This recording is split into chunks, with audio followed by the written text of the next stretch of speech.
When I started my writing on solar punk and us aspiring towards that future in January of this year, not that I introduced it, I'm not, please don't think I'm trying to claim that.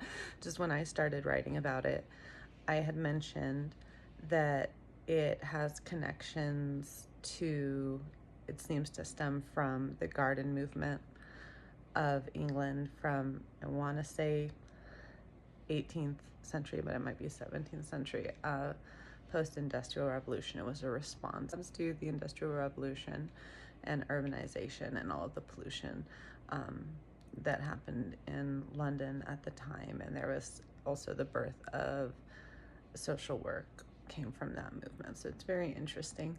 And I'd said, there's so many great things to take from that as far as the vision that people had for the future, but there's also some blind spots, a lot of which have to do with this Eurocentric origin of solar punk. And I wanted to talk a little bit more about what deconstruction and social responsibility look like in, as I'd mentioned, it being really important to address these issues in order to bring solar punk into its liberatory potential that we all dream of. We have to do some really hard looking at ourselves and the systems that we're in. I know we all know capitalism is an issue. That's something we all kind of agree on. But one thing I want to talk about, I saw a video recently that was talking about how the increase in demand for solar energy is a big factor driving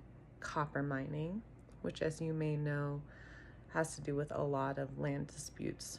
The Apache is really having a hard time holding on to some sacred sites, and I encourage you to go do some advocacy work on their behalf, sign some petitions. I'll look for one to add to this. There's a number of cases around the United States. There's a lot of disputes where the U.S. is pressing into tribal territory over mining rights for copper than have to do for this demand for solar. So as the creator, I'll try to see if I can find the name of the creator whose video made me think of this, but they themselves said this isn't necessarily saying it's all bad or it's all good, but that we need to have honest conversations when we are talking about changing infrastructure, who's really being impacted, and are we choosing to have blind spots? Don't forget to reuse as much as you can as you build your cyberdecks.